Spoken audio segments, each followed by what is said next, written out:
I've been working on my Facebook page. I've been working on a website, that kind of explains, esoteric knowledge and kind of explains things like dream interpretations, dreams, astral projection, etc. Um, I had a few requests and I've been getting a lot of feedback, which I appreciate. I love it. I love the feedback, positive and negative, because these things need to be discussed. It doesn't matter what you believe in. It doesn't matter if you believe in Christianity, you believe in Buddhism, Satanism, etc. These things need to be discussed, especially if you're seeking truth, and especially if you are having these experiences like I was. These topics are in the category of what people call hidden knowledge. This knowledge is ancient knowledge, ancient tradition, ancient techniques that include spiritual experiences. You can have spiritual experiences. Anybody can have these experiences. It isn't just me. I'm not this kind of special guy who can just do certain things, or some crazy dude with mental illness. Everybody can experience this stuff. And I'm not promoting it, and I'm not saying that everybody should try it, but everybody should look into it. In a short description, I'm going to explain how I got into this stuff, okay? I had some negative things happen in my life, okay? I'm not going to get into detail, poor me type thing, okay? But I had some negative things happen in my life, and I started questioning death, and I started questioning what happens after death, and I started questioning religion and what religion was accurate. I've always been kind of into the paranormal, type things, and kind of scary stuff, but when you have that drive that I'm not going to stop until I figure out what this life thing is. I'm not going to stop until I figure it out for myself, and I feel comfortable because things aren't working the way they should for me.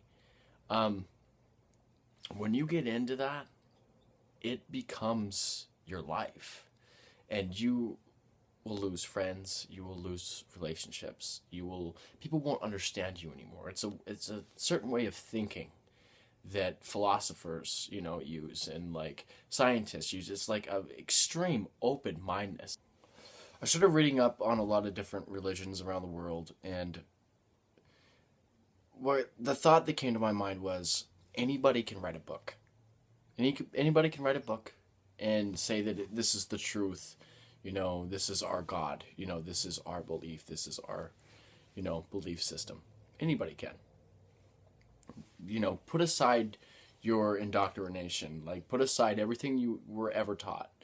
If you were born in a different country where your religion wasn't the dominant religion and it was a different religion, what would you believe in? You would believe in the religion that you were brought up to believe in. That's just how it works. That works around the world. Now, if you weren't taught anything, what would you believe in? If nobody taught you anything, where would you look? What would you believe in? So you go into these different religions and you study these different religions, different belief systems, and first thought, anybody can write a book. So I started studying near-death experiences. The core. I think that that's the core, if you wanted the information, because these people have actually experienced spiritual, phenomena, and came back to tell the story. A lot of these near-death experiences are different. So what you want to do to try to find truth, within the subject, is you find the consistencies within that subject. And there's a lot of consistency within near-death experiences. I felt, this is the kind of things that they talk about. I felt an overwhelming sense of love. I felt that I was never judged. Nobody was judging me. I had a life review. I saw my birth until the accident. I saw things that I could have done that I didn't do.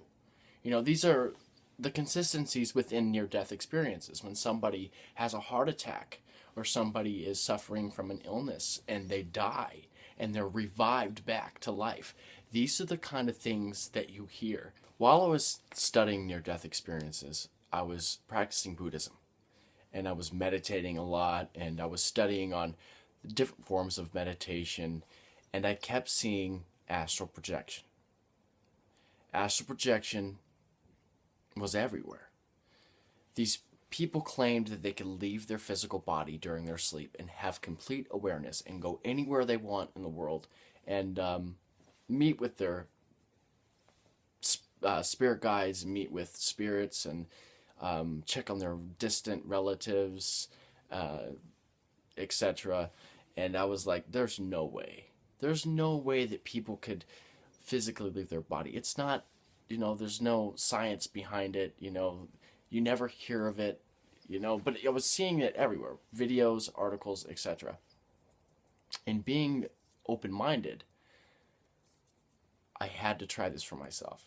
I had to have this experience.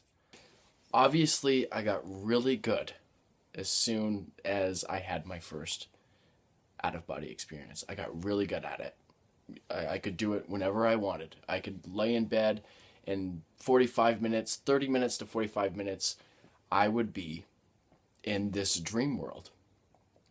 And what's crazy about that is there's intelligence. There's beings, angels, demons. There's what people call shadow people, which are dark figures. You hear it a lot with people who use drugs. Trust me, I don't use illegal substances. So they are intelligent. They're like beings, and they're smart. Okay, they conversate with you. In the astral realm, there is no talking. You don't talk. It's all from the mind. It's all thoughts.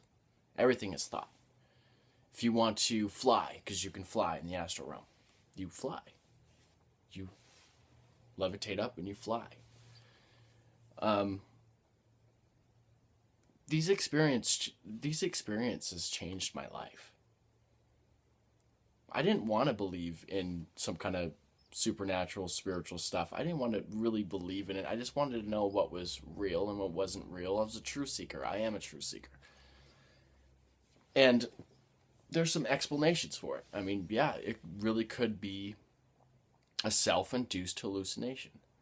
But the problem with that is, if I were to astral project right now and go to my friend's house, okay, let's say I go to my friend John's house, okay, I could literally know exactly what he's wearing, exactly what he's doing, come back into my body, wake up and call him and tell him, these are the things that I saw, were you actually doing that? And they would agree.